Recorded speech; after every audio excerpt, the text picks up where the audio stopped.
Well, let me start by saying because one of your panelists name checked me and said I'm a Republican. So, yes, I'm a very proud Republican. Of many years, I'm a very proud pro choice Republican.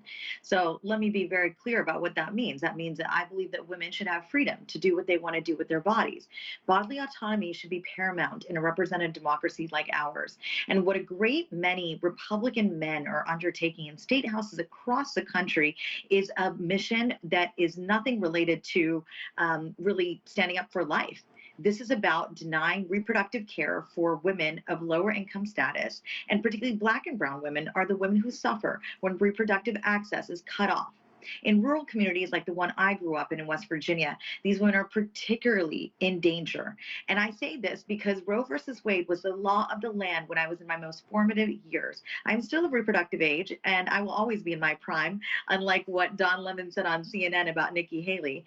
But I believe the American women understand what's on the ballot in 2024, and it will be abortion. So, what we've seen in the aftermath of the overturn is Republican legislatures continuing to do these bans that are truly nonsensical.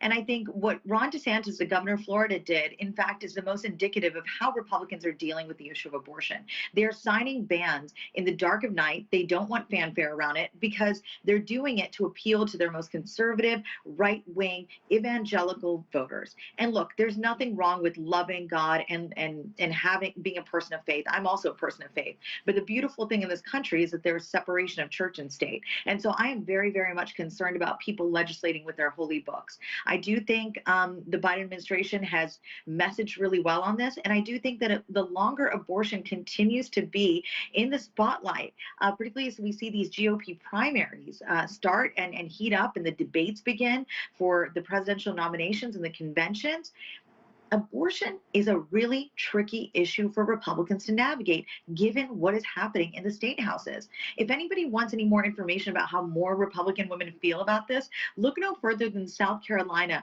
where there was a trio of women in the state legislature there who were mainly Republican. Three of them were Republican.